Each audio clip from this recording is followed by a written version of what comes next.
گویا کہ اس کے علاوہ جتنی چیزیں ہیں سب کھا سکتے ہیں. وہی معاملہ سیم یہاں پر بھی ہے. چند قسم کی عورتیں ایسی ہیں کہ ان سے آپ شادی مت کرنا, گویا کہ ان کے علاوہ جتنی عورتیں بچتی ہیں آپ سب سے رشتہ کر سکتے ہیں.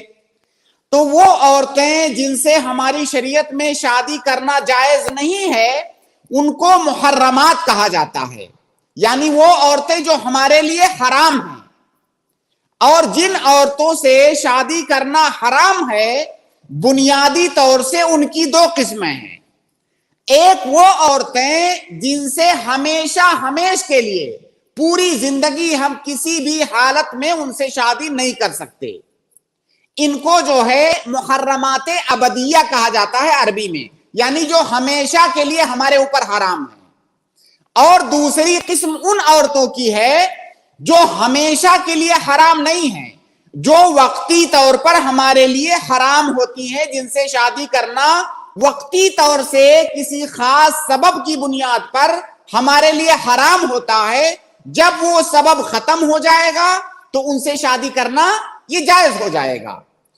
تو آئیے ہم سب سے پہلے ان عورتوں کا بیان کرتے ہیں جن سے ہماری شریعت میں ہمیشہ ہمیش کے لیے شادی کرنا حرام ہے.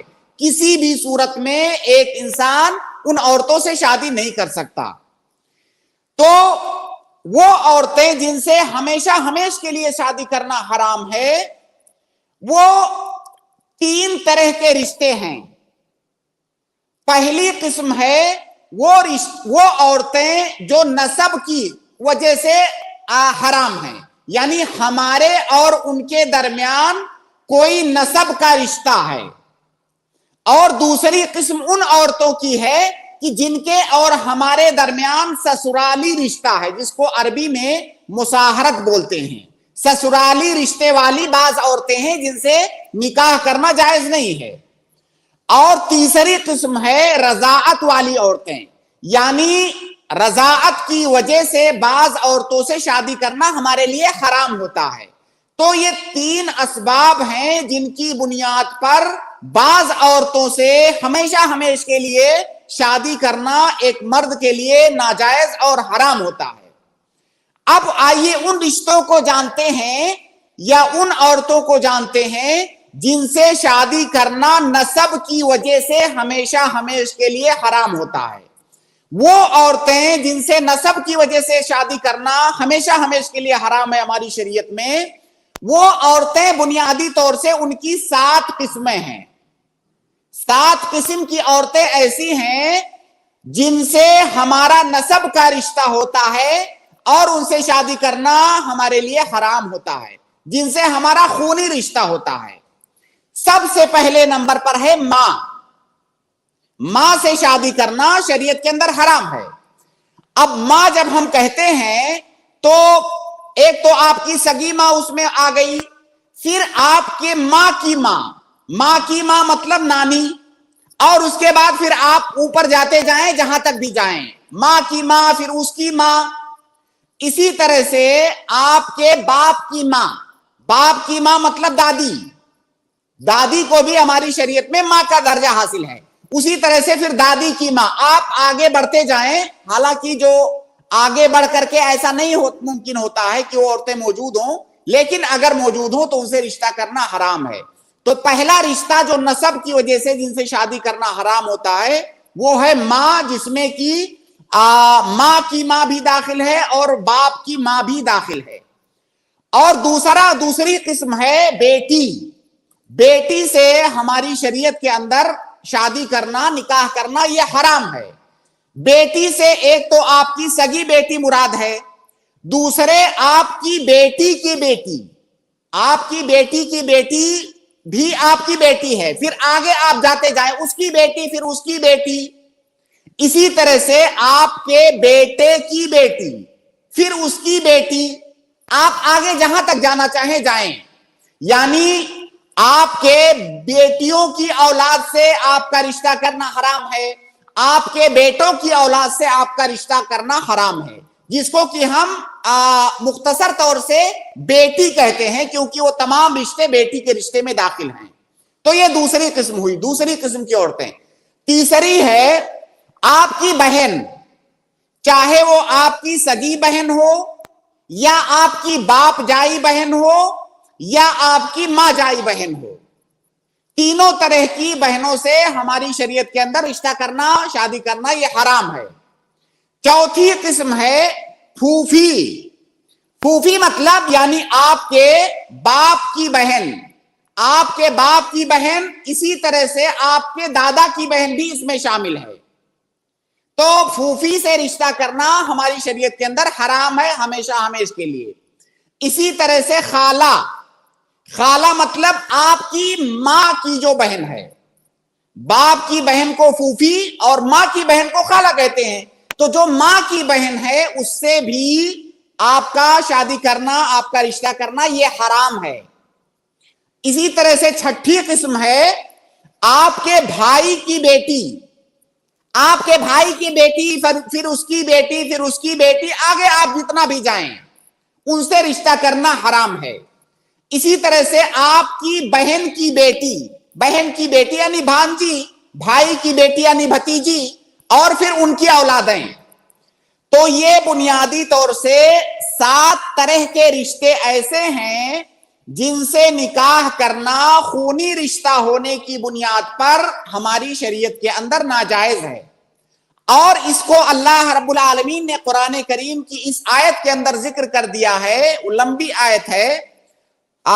حرمت علیکم امہاتکم و بناتکم و اخواتکم و عماتکم و خالاتکم و بنات الاخ و بنات الاخت و امہاتکم اللاتی ارضانکم. پھر آگے دوسرے رشتوں کا بیان ہے جن کا ذکر انشاءاللہ آگے آئے گا. تو خلاصہ یہ کہ کچھ عورتیں ایسی ہیں جن کے اور ہمارے درمیان خونی رشتہ ہوتا ہے, نسب کا رشتہ ہوتا ہے, اور ان سے شادی کرنا ہماری شریعت کے اندر جائز نہیں ہے, جن کا ابھی میں نے بیان کیا. بنیادی طور سے وہ 7 رشتے ہیں. یہاں پر ایک اشکال جو بار بار خاص طور سے غیر مسلموں کی طرف سے پیش کیا جاتا ہے وہ یہ ہے, بہت ہمارے معاشرے کے اندر پھوپھی کی بیٹی کو یا خالہ کی بیٹی کو, چچا کی بیٹی کو, ہم لوگ کزن, جس کو انگریزی میں کزن بولتے ہیں, ہم چچا کی بیٹی کو چچا زاد بہن بولتے ہیں, خالہ کی بیٹی کو خالہ زاد بہن بولتے ہیں, پھوپھی کی بیٹی کو پھوپھی زاد بہن بولتے ہیں. تو بہت سارے لوگ یہ اعتراض کرتے ہیں مسلمانوں پر یا اسلام پر کہ مسلمانوں کو دیکھیے یہ تو اپنی بہن سے شادی کر رہے ہیں, خالہ کی بیٹی بہن ہے, پھوپھی کی بیٹی ان کی بہن ہے, چچا کی بیٹی ان کی بہن ہے, اس سے شادی کر رہے ہیں. تو بھائی ہماری شریعت کے اندر خالہ کی بیٹی, پھوپھی کی بیٹی یا چچا کی بیٹی سے نکاح کرنا جائز ہے. اس لیے جائز ہے کہ وہ ہماری بہن نہیں ہے. بہن تو ہم نے اپنی زبان میں, اردو زبان میں ہم ان کو بہن کہتے ہیں. اگر آپ عربی زبان کے اندر تلاش کرنے جائیں گے یا شریعت کے نصوص کے اندر تو ان کو بہن نہیں کہا جاتا ہے. اب آپ اپنی زبان میں کسی چلتی پھرتی لڑکی کو بھی بہن کہہ دیں تو اس کا مطلب یہ تھوڑی ہوگا کہ آپ کی بہن ہو گئی. آپ کی بہن وہ ہے جو جس کا تعلق آپ کے باپ سے ہے یا آپ کی ماں سے, آپ کی ماں کے بطن سے جو پیدا ہوئی ہے وہ آپ کی بہن ہے, یا جو آپ کے باپ کے صلب سے پیدا ہوئی ہے وہ آپ کی بہن ہے. تو ہم اپنی زبان میں گرچہ آپ اس کو بہن بول رہے ہیں لیکن وہ حقیقت میں بہن نہیں ہے. تو ہماری شریعت کے اندر یہ خونی رشتے ہیں جن سے نکاح کرنا یہ ناجائز ہے. تو جیسا کہ میں نے شروع میں عرض کیا کہ وہ عورتیں جن سے ہمیشہ ہمیش کے لیے نکاح کرنا ہماری شریعت میں جائز ہوتا ہے, یا تو خونی رشتے کی وجہ سے ہوتا ہے, یا تو سسرالی رشتے کی وجہ سے ہوتا ہے, یا تو رضاعت کے رشتے کی وجہ سے ہوتا ہے. تو خونی رشتوں کا ذکر ہم نے کر دیا جو موٹے طور پر 7 رشتے ہیں. اب انشاءاللہ اگلے درس میں یا اگلی مجلس میں ہم ان رشتوں کا ذکر کریں گے جو سسرالی رشتے ہیں اور جن سے شادی کرنا ناجائز ہوتا ہے. اسی طرح سے جو رضاعت والے, دودھ پینے والے رشتے ہیں اور جن سے شادی کرنا ناجائز ہوتا ہے, اس کا بیان انشاءاللہ اگلے دروس میں آئے گا. شکراً شیخ, جزاک اللہ خیر, بارک اللہ فیک.